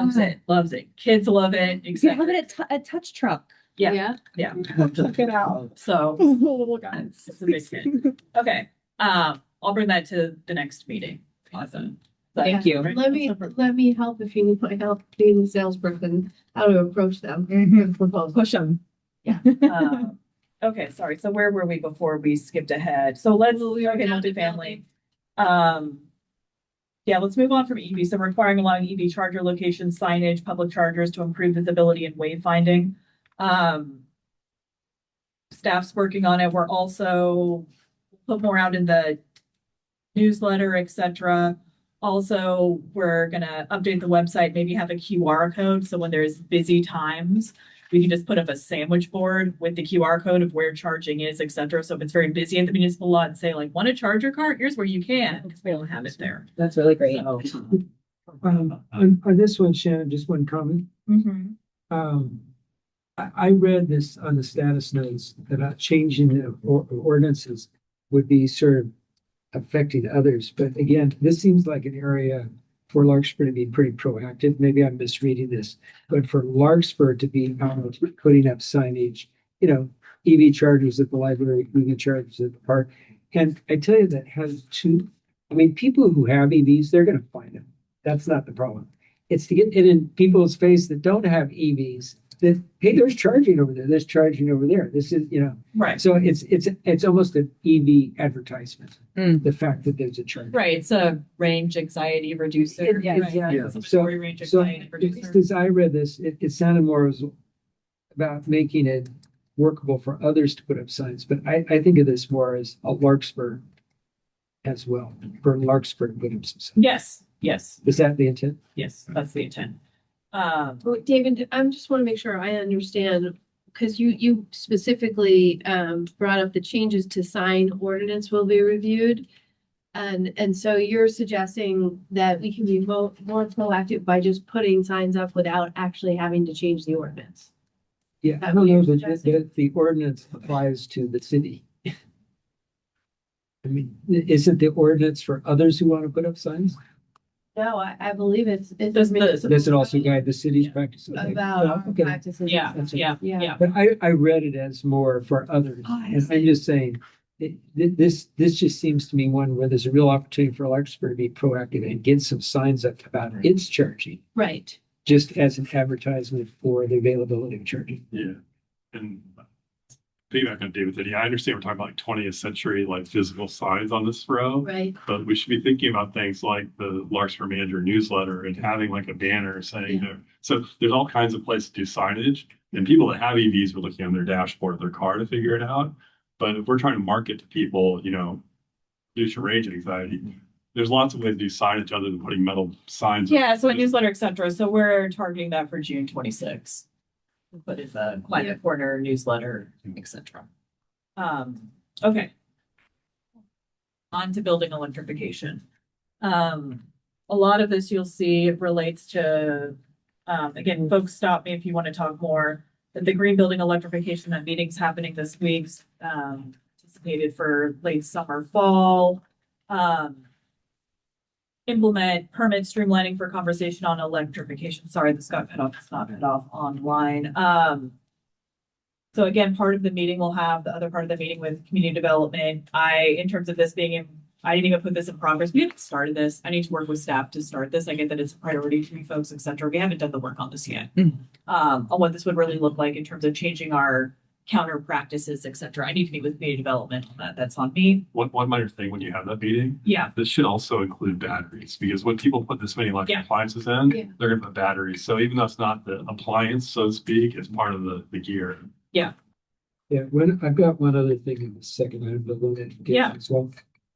So the Bay Area Air District is moving ahead with its zero NOx rules. Saw that.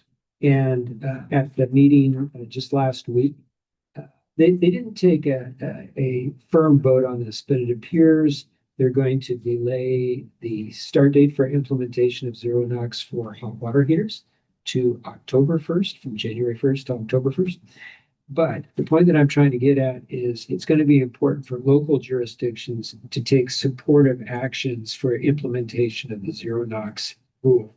And even though the Air District is going to be doing lots of community outreach, there's going to be an opportunity to leverage and amplify that by local jurisdictions. So it's just something that probably ought to be reflected in this building electrification, is to, and it might be in the outreach section, but help residents be aware of and be preparing for the implementation of the Air District zero NOx rules. It's something we should Part of the definitely. D of 2D, right? Which is going to talk about the benefits. We could maybe use some language there, David, to say like, be aware, like this is coming. Yeah. And here's how to be, whatever the language Well, is. here are resources available. and Yeah. Stuff like that. Cool. Yep, that's where I had it, coordinate the zero NOx rollout. Okay, I'll briefly touch on the municipal buildings. Again, this building's in pretty good shape in terms of electrification. The new rec building will be in good shape in terms of electrification in that project. The Public Works courtyard is shared right now. They don't have a lot of, there's not solar or anything, but there's not like a lot of gas over there that's electric. The big one here would be, unless we acquire property at some point in time, would be the upgrades to City Hall. And again, that would be on our radar for after the public process happens around what the use for that building is, et cetera. And is there potential for solar or upgrading things or any batteries or where we are there? To JJ's point earlier, by the time we're done with that public process, the technology also might be different, right? In terms of what we actually want to do there, et cetera. The other thing, I don't know exactly where we are in the rec building timeline, and I don't want to slow anything down, but it would be great to get a preview, because we sort of went through this. A bunch of us were talking a year or two ago about this building before it's built. But if you remember, this building didn't have solar panels until the public, a lot of people in this room spoke up. So we would all, I'm sure several people nodding, we should get a preview of what that building's going to look like, how many batteries, how many solar panels. And there should be some public comment early enough, so it's not like, oh, everything's all signed and we're starting construction tomorrow too late. So that needs to be done in early in the process. Yeah. Yes, thank you. I can send as a follow-up the CAF, and I don't expect you to watch the whole thing, et cetera. But in terms of, because this is a much more modest part, this is a modular building that we're putting in, et cetera. And it already has some electrification features, et cetera, built in. I can send the presentation that Jillian Skinner did about that. That'd be great, like what the building That is. with just a summary. And again, I'm not saying they're should be more updates, et cetera, as we're farther along the process, but kind of a big overview of that. Thank you. Right, equipment, we have half an hour and I want to be respectful of everybody's evening. We already talked about a kind of my idea, at least for cities, for city use. B, in terms of adopting and enforcing municipal codes that require or strongly encourage residences and businesses to electrify leaf blowers, landscaping equipment, and small generators. We may want to agendize this for a future meeting in terms of getting through time, but I just want to show folks Larkspur in 2017 updated our leaf blower small equipment ordinance. That was one of my first projects when I first got here. So there's a ban on gas-powered leaf blowers, but there are currently exemptions from multifamily dwellings, municipal park areas. That's less of an issue now because we pretty much gone electric at the time. At that time, we hadn't gone fully electric, and commercial properties. To give a quick summary of that, at the time, a lot of our neighbors either had nothing or had some more hybrid model in terms of what was allowed and what was not allowed. Since 2017, a lot of our neighbors have gone on to do full bans on gas-powered leaf blowers for all kinds of properties. So multifamily notably isn't exempted in a lot of jurisdictions, as well as commercial properties. So it's been an interest item for the CAF to, recommend that it's brought back to the city council for discussion. I would recommend, because people really, really care about leaf blowers, that it starts as a business item before it gets put on to amend the municipal code, because people are able to talk about things and you don't have to go through you can let people talk a little bit more freely and it's not in the public hearing format because you're amending the municipal code. But that's the other item on here. So, because you helped me with this about 6 months ago, my question about 6 months approximately, right before you went on leave, was how do we get this enforced? Because I see a lot of leaf blowers that are gas powered, and you're like, oh, it's great. You call Central Marin Police and let's deal with it. And so I've done that now a couple of times, and I can tell you, it's not great. It doesn't work. The dispatcher says, oh, sir, we're busy. We'll put this on our lowest priority thing and we'll drive by the property. And guess what? The landscaper's not there. What we need is something that, and it could just be an online thing on the city website. But if you take a picture of, David's Leaf Service Company that's blowing with gas powered leaf service in front of, 100 Ward Street and send it to the city, don't give the guy with the leaf blower ticket, but send it to the property owner. Just get a notice saying this is your first warning. The next one's going to be $500. That's exactly what the city of San Rafael does. It's only like $50, but that means that they actually do it. Yeah. It's kind of like if something's an insane fine because you'll avoid it, then actually there's just no enforcement. Right. It's too much. So the relying on. So what exactly does San Rafael do at this point? Take a picture. The picture. Send it in. They send, because they have the property owner on file, like you say, as long as the property is identified in the picture. Yeah. And the complainant says it's in front of, 123 Main Street. The notice automatically goes out, a letter and an email to the property owner, and it's a warning. And I think there's 1 or 2 warnings, and then it's $50, and then it's like $100 thereafter. I also really like that it goes. And it's just to the boom, boom, property. boom, boom, boom. Yeah. Right. I like that you skip the part where you have to talk to the guys, because the guys aren't No. they don't need to get. Even the owner is like, Yeah, and I get it's not important to the police dispatcher, but calling the police dispatcher is not moving the needle on this one at all. Yeah, I think that's a great. So I don't know if this takes city council action, but we just need a better process. Why don't we, Got one for you. Yeah, it's great if San Rafael too. CAF's pleasure. I will, I'll talk to San Rafael and then I'll ask, just to be sure. I don't think it needs to go to council either, but I will just make sure with the city manager that that's okay, so I don't get ahead of my boss on this. And is that what the CAF wants as a first step, maybe, is change in enforcement versus before change in The municipal ordinance? code. I would be Yeah. supportive of that. Yeah. It goes to your, this is speaking of. See how many clicks. I bet we get a lot of clicks. People, like you said, they don't like the gas leaf blowers. And click here to how to report something. People send us all kinds of pictures, trust me. Both pretty cool. It's good. I gotta find some good landscapers who use electric They're stuff. out I there, gotta like- gotta find them. Yeah. And a lot of the residences don't pay attention to what their landscapes are doing. Totally. They're not home with landscapers either. I don't want to say that, there are no gas powered leaf blowers for landscapers in Larkspur, but in terms of compliance, and I think it's just because the technology's got better and because it's not as noisy, et cetera. Over time, a lot more landscapers are using electric. I just Probably noticed better it. for It used to be everyone. hardly anybody, like Mhm. literally nobody. It was a lot of homeowners who were again like climate aware or they probably hated putting gas in the thing, right? They didn't Mhm. use it enough, but now that the commercial folks more use it. Okay. And then vehicle electrification. So share EV information through newsletters, social media, website, etc. So regularly shared on city platforms. Host a Drive Clean webinar. There's ideas where Councilmember Margulies said that, like, potentially there could be a contest, some kind of contest. A novel idea that Councilmember Margulies had is that there could be a contest if you bought an EV or shared your EV or something, that you'd get X amount of free hours of charging at a municipal charger. And I checked with the city manager this evening and we can do that. The council would have to approve it because it's on our fee schedule. But there's no reason we couldn't do that legally. My suggestion was essentially like, the first 5 people to register an EV in Larkspur for the fiscal year 26-27 could have 3 months of charging on the city. Or Rules. or New Year's resolution, right? We're Yeah. not gonna be able to change the schedule, right? But New Year's resolution or, again. Right, why not? It's, very low cost to us. People are probably actively looking at swapping out fossil fuel vehicles right now, given the situation we're in. So like, if we can do that quickly and promote it.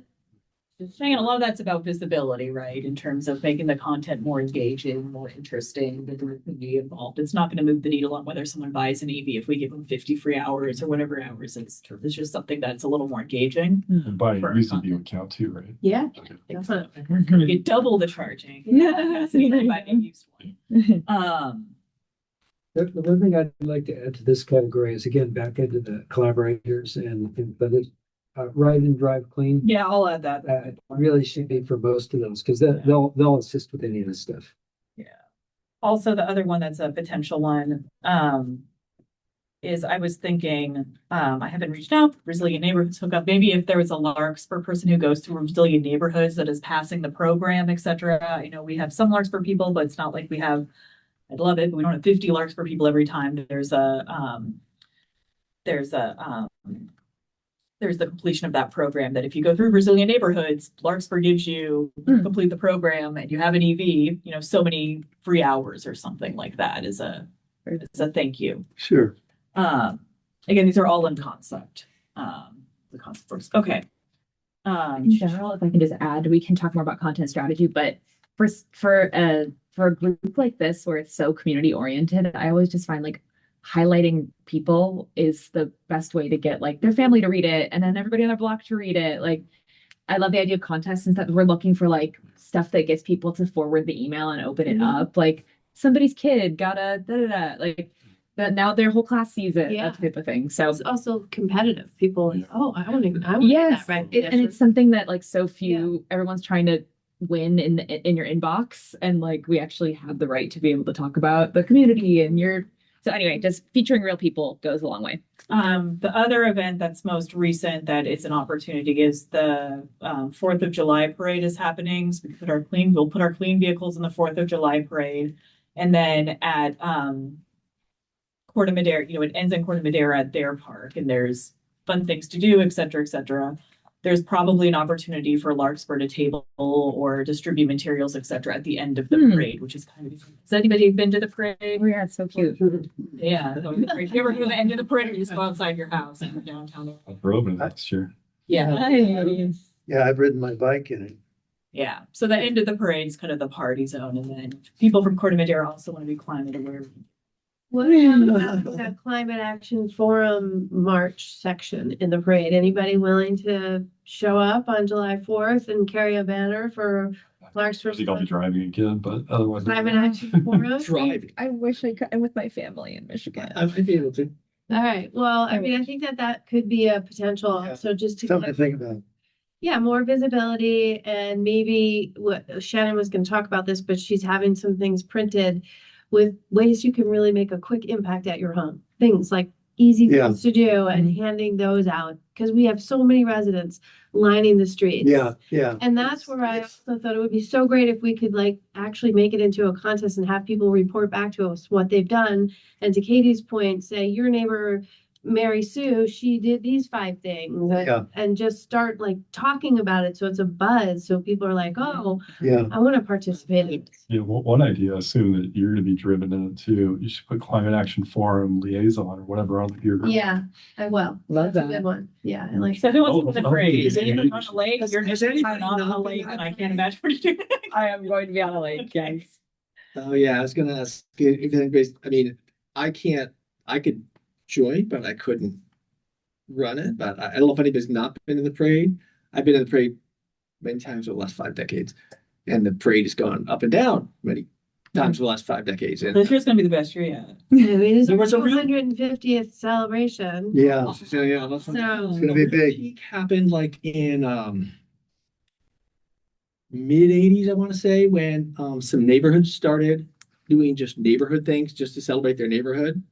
And like Madrone Canyon did a thing, and they had this whole parade, and they had people doing a little march, because those marchers with the fez, those guys were the best. I don't know if they're still around. They aren't really these days. Best we have is Cheers. But things that are interactive and our neighbors actually doing stuff and doing goofy stuff.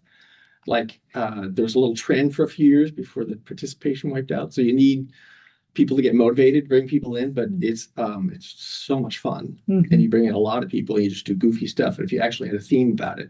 And what to me in recent years is a little like that is I've thought one of the more fun parade things was the tunnel tops people, where the put the tunnel in, the Alto tunnel people. Oh, yeah. Who- Oh, the yeah, tunnel yeah, through those, the Hale they Horse like built a Parade. little, they built a tunnel, They right? built Yeah. a tunnel, and they walked around, they had fun stuff, and they did a Very bunch of goofy memorable. stuff, and they were just a bunch of community people kind of, and that was, and that stuff to me is always so much nicer than politicians in cars. Although we also won. We all Our want wonderful people to show up politician and in Yeah. cars. we want to go shake. Yeah. Remember we talked about doing the No, I would love to costumes? see some. What if you did like But this year, it's sort of a heat pump and an EV? Like it's a lot of work, and I The heat think pump. about it before I commit to it. But if we Seeing could get people people wearing wearing heat pumps and like wearing what are other things? Wearing an electric lawnmower, like but it's cute. Yeah. Stuff They like had that. a great thing last year, and it can be repurposed for Climate Action Forum, but he had his I had- little I had electric go-kart. golf cart thing with the Yeah, that- the earth on that's- it. Nice. So It you could can be a battery. you can rebrand it for Climate That'd be Action fun. Forum. I decided as citizen of the year, I couldn't ride in, in a gas. car. Good. Newsflash, but this year the mayor's gonna be an EV, so But at a minimum. first time Lawrenceburg mayor will be. Great. Yeah. Yeah. Anybody want to volunteer to organize something for I Will Help? Is your Just- Earthmobile available? We can get this, we can get the globe again. That's Brace Florence with Green Change, so we could get that And globe, I and suspect. the electric vehicle to. go Electric. along, Cart.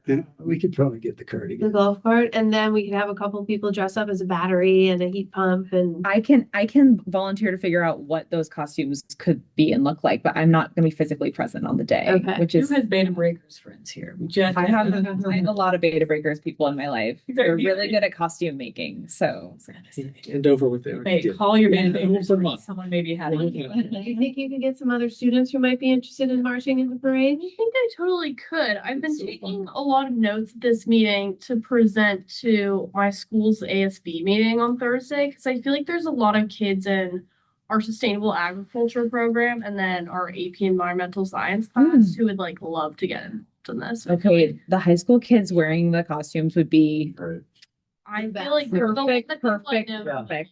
They could probably design better costumes than the rest of us. Yeah. They would be a lot better than me, that's for sure.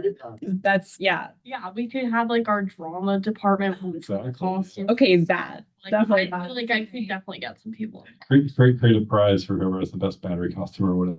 Yeah, we could definitely do something like that. I love it. I think that'd be really memorable because I only saw that tunnel once and I still remember it. Like Yeah. that's the stuff that people They're like, what is that? Oh, it's a, Okay, so I'm sending, because I will send an email out only about interest in the parade to the group. I'm gonna blind copy everyone, so everyone's not on an email chain if you're in Michigan, et cetera. Right after this meeting, and then respond to me if you have interest. And we'll make calls tomorrow about where exactly the parade is, et cetera. So. 20 people calls. Maybe certain. Okay, and then also the nice thing is it's full of Larkspur people in the parade, because people come from all over the day to be in the parade, which is wonderful. It's nice to see. Yes. Yes. You gotta reduce plus.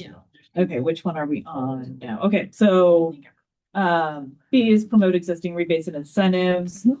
Again, in progress, we share in the newsletters. Again, we've talked a little bit about it, and I want to keep mindful of time, but if there's unique and new ways to reach the community solicited from CAF members, let me know, especially if the our high school folks, et cetera, want to reach out. I know Councilmember Margulies said there's a lot of hand-me-downs, et cetera, in terms of your first car, et cetera, but Yeah. for all your friends who are fancy and get to choose what their first car is, have your first car be an EV when you get your license. Good. Your man's free charging. Okay, so promote ride and drive events, EV test drives. Sorry, this got moved over, but the goal is to have one webinar and one in-person event or tying in Larkspur in fiscal year 26-27. Are you We on? won't count the parade for that one. This is C under vehicle Okay, thank you, electrification. thank you. So I'm going really fast because we have like 15 minutes left. That's okay. So that's our goal. We won't count the parade, et cetera, but to see if we can do some kind of, drive clean event, et cetera. I would love for it to be somewhere where, again, if people are walking by, even if it's a more modest one, some of those drive EV events are really big and take up a lot of room. If there's willingness for folks to do a mini event or something at the library, sometimes the more intimate scale for Larkspur, et cetera, can actually Yeah, get there's a- looky-loos interested. There's a lot of foot traffic there too. Yeah, that's my point, right? People who aren't converts yet. Yeah, and if we have this farmer's market going forward, it would be potentially a good opportunity to tie on some Yeah. Yeah. tabling. Yeah. Maybe, Farmers market table is always yeah, a good idea. yeah. Adopt model reach codes. Again, that's part of that meeting. Again, when all the stuff comes forward together. Adopt and implement city policies to electrify municipal fleet on an accelerated timeline. Right now, we have no big purchases planned for fiscal year 26-27. I put a link to the fleet status. This will go up online in the amended agenda, the spreadsheet. There's Because already really good progress with the fleet, if I do say so myself. Like we've We're already. we're making progress. We don't have a big fleet. So, One kind of corollary of this, but if there's ways to, because I know that like the police are also electrifying stuff. So if there's ways, like if we're gonna be reporting out to our citizens that we're electrifying the fleet or whatever, like I wouldn't get too granular in just City Hall. If there's ways to grab, oh, the police bought this many vehicles, fire bought this many. We should try to like be one local government presentation around, all these little jurisdictions. that's on vehicle electrification. And then we've talked a lot about public outreach. But we have the goal here for this next year to staff to table the Bon Air Fair, which recently happened, in terms of an in-person event where we could conduct EV building, landscape and appliance electrification outreach. That's something that we're not currently doing in terms of staff outreach. That would be something new for this year. I have here, so we're in the process. We have conduct promotional campaigns, including door knocking events, social media, print, and CBO partnered outreach. We're going to attend the July 4th parade and distribute materials. And we'll have people in the parade potentially dressed as heat pumps now, so that's snowballing. We're in the process of developing, it's in version 3 right now in edits. We're developing a trifold informational flyer for print and social media. There'll be 2 aspects. It's about CAF, about things you can do, and just kind of a quick in the trifold of the 3 things. CAF, what you can do, and then our climate action plan, and a link to that. And then continue to provide robust climate corner and city managers update. We already went over the metrics and stuff, but I think that's one of the things that we'll refine and when we want to return to in terms of how we can make the most use out of that asset. advertise municipal EVs using attention getting EV logos on vehicles. It's in progress. It's barely in progress. We'll come up with some concepts to have something a little more attention grabbing for our city vehicles. There's basic signage saying this is electric on police vehicles. We in general don't want our police vehicles to be too flashy, aside from the The unmarked their ones. own. That's right. Yes, let's have the undercover. But no, just talk about, we actually do have noting that it's electric for their electric CMPA fleet, but there's not a lot there in terms of being more eye grabbing, etc. Shannon, you just mentioned coming up with something in a concept for our fleet vehicles for the city. When do you think we could do something like that? How long will that take? In terms of concept, probably That by December? yeah. Yeah, we could have that by December. I would say we should. Even before that, right? I would think September, October. Okay. That's the kind of thing I would just put on an annual basis so that when you get year two, it's easy to do. Just Yeah. repeat year one. So just say October of every year. So whatever. Right. We don't necessarily but for in terms of like actually what we put on the vehicles and stuff. we Oh, no, might no. change I'm it if thinking we- about like a report of how many vehicles do we buy. No. I'm talking about just like what we put on, Oh, no. showing that this is an EV, right? Because again, that's the messaging Yeah, right, yeah. for the non-converted that like the cities has EVs they're driving. So. I just listening. And-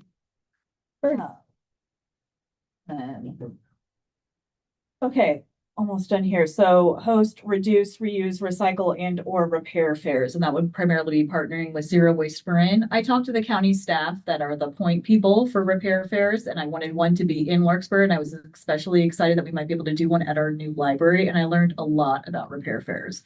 First off, it's really hard to fix KitchenAids when they break. They run forever, but there's one plastic piece, and when it goes, it's bad times. The repair fairs, the majority of what they accept and what people bring in, there's a lot of lamps, there's a lot of KitchenAids, which they may not accept in the future, and a lot of other electrical appliances. Some don't take very much power, and some take a lot of power. So you need like just for days power outlets and ability to have that. You also need they've learned over time that they don't do by appointment because it's so hard to determine how long something is going to take to fix. So I guess in the repair fair days of yore, you try to like sign up for a spot and then people would be just waiting and waiting and waiting, and then you'd have mismatched expectations. So it's essentially first come, first serve now at most repair fairs, and they either get to you or they don't. And the demand for things to be fixed is far more than people who can actually fix them, which is a great thing. But it's also become on steroids because we now have resellers on Facebook Marketplace, right, who are coming to the repair fair, which is all good. It's keeping things out of landfills, but like kind of the customer for a repair fair has changed over time. So all of our facilities now are not the best spots for a traditional repair fair. I thought the hall gym might be something if we like really came together, et cetera, and did the hall gym. So many people come to this that Piper Park is very used on the weekends when they have those repair fairs in terms of actually being able to get parking, et cetera. They're gonna have a lot of cranky people. So we actually looked at that this year, and county staff said like, San Rafael, Nevada, they have a couple of sites that they do repair fairs. So But it's- maybe we just market the ones that are close by. We'll continue to do More that. expensive. But Councilmember Margulies was also, we were talking about ideas, and there are probably some opportunities for us to do something like a mini appliance swap, where we could set something up where you could bring in your old appliances you don't want anymore and people can take them, or doing a clothing swap or other items in terms of, we talk about the recycle, reuse, reduce. Society, we're doing really bad on the reduce. We try the best on our recycle, but the reuse is really part of it too, right? Having things find other homes. Yeah, what about like maybe even like a back to school clothing swap? I don't know. I mean, probably most people are buying new stuff. I've made a habit of now trying to buy from thrift shops and not buy new things.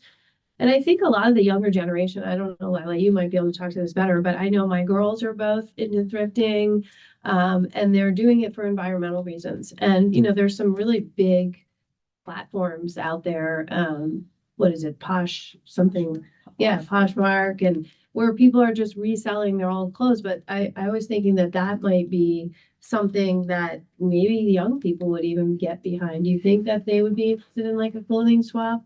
Yeah, I think a lot of people, especially just like in the Larkspur community in particular, would be really interested in that. I think over the past few years, I feel like thrifting and reselling clothes and kind of like, you know, taking on more used items has become really popular amongst people. And I think at Redwood, we just did this thing with our school merch swap. So it's like graduating seniors turn in all their old school merch and stuff that's like they're not going to wear in college. They turn that in, like younger grades can wear it, or they like refurbish it, make it into something new. And I thought was really successful. Yeah. So I think something like that definitely caught the attention of a lot of people too. I think it just with the right advertising and everything, I think people would love to engage in that. Okay. Anyway, I mean, I think our library parking lot would be an incredible spot to do something like that. And we could maybe have it happen at the same time as like the farmer's market. I don't, you know, I don't know the timing of the farmer's market hasn't been determined, but if we already have people coming for the farmer's market, we can easily then promote the other activity that's happening over there at the library parking lot. That's It's a very close, they're both, you know, it's close in proximity, so something like that. Yeah, I like the farmer's market as like a hub, and then you can extend it to various events. I think with the addition of the farmer's market, what has it even started yet? Not yet, quite, no, but we're still, yeah. it's just such a nice opportunity to have like a reliable live place where we can Yeah, attach on to some of the stuff. kind of a community magnet. Yeah, it's nice. Mhm. Could use it. And then we will have digital signage at the library too, so we can start promoting things through the digital signage at the library, which will be great. Do we want to put in terms of actionable for this that revisit this conversation opportunities once we know more about the farmer's market and whether there is synergy there or whether you might want to counter program depending on how big that is, right? You know, that we'll have an update on that and maybe possibilities for brainstorming once we know more about.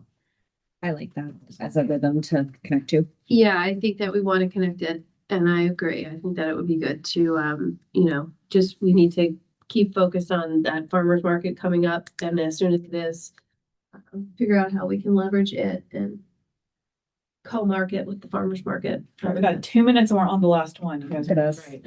So host and support climate focused community events and use other city sponsored events for climate campaigns. We've kind of nodded to this multiple times. So if anyone wants to add anything from the group, and definitely if you come up with brilliant ideas in the middle of the night or before the next meeting, etc., send them to me and we can add them. But I have, again, nothing earth shattering here based on what we talked about before, but opportunities for tabling at city events, including rec events, library opportunities, etc., as they come up. Right. Good job. Good job. Right? Great job. Well done. Nice Yeah, conversation. good job moving through everything here. So we have a lot to synthesize and update and send out to the group. I think one of the immediate things to look at is we have the staff to follow up on gathering more information about the lawnmower, and then 4th of July parade is going to be here before we know it, Yeah, right? Thank you, Yeah. farmers market. yeah, I think. farmer's market- Fourth of July. When's the Hopefully. first one? May. May? Yeah, it's gonna be twice a week probably. So it's either gonna Oh, be first week? definitely Thursdays and it's either gonna be Tuesday or Sunday. It's May now. I think like in two, Must 3 be weeks. June. No, I don't remember the specific day, but I think it's like I think it's the week after Battle of the Bands.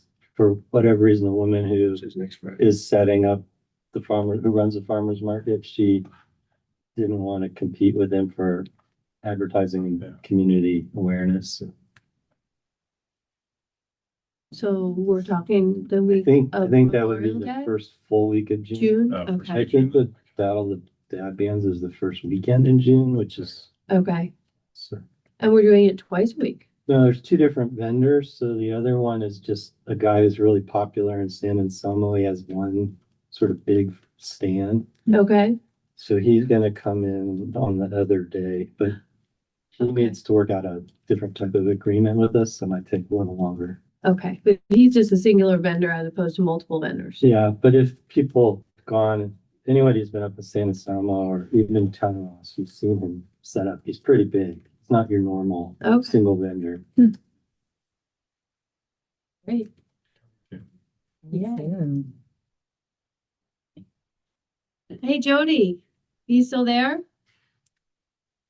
Yes, I am. Here I am. Yep. Any thoughts? Great meeting you Kira? guys. Pardon? Any input, any thoughts, any comments? Oh, no, it's just really exciting to hear all your energy and all your ideas. I mean, I have lots of comments, but it's all positive. It's just good to hear you. Good to hear your Thanks. work and your progress. Well, thank you for joining us. I want to course, make sure yes. that we appropriately sign off with you because I know I've in the past forgotten people are online. So thank you so much for joining. Of course, of course. Thank you. Have a good night. All right. Yeah, I think we have plenty of follow-up. Thank you so much, everybody, for coming out and joining us. And hopefully you can join us on June 10th, is it? Let me make sure I get that date right. Coming up. Yeah. And if we do have those ideas and stuff, we can just shoot over emails and like. Yeah. I think we can do a fair amount of judging even between now and the 10th. Yeah. Yeah. And Lila, let's stay in touch. Let us know how your meeting goes with the is it the Student Government Association? Yes, yeah, ASB. So I'll talk with our school president and then just kind of present a little bit in front of the class in case some other kids are interested in joining. Okay. So we're really looking for July 4th. We want input also on whether people would be interested in a clothing swap. I don't know, something more. Yeah, I think we'll be able to find a lot of people interested in that. And then what was the other? There was one other thing I thought that you were going to talk. I mean, I know you're going to report on a bunch of this, but I think I was just gonna talk about kind of what like the situation is at the CAF meetings, like if any of the younger grades Yes. want to be interested in this. And then I also was gonna talk about July 4th clothing swap, and then also is gonna maybe mention to people in sustainable agriculture and AP environmental science if they were interested in getting involved in this as well. awesome. Thank you so much for coming. So glad. That's awesome. Yeah. Cool. We would look forward to having more folks join. So Yes. Thank you, everyone. Thank thank you. you. Thank you. Appreciate it.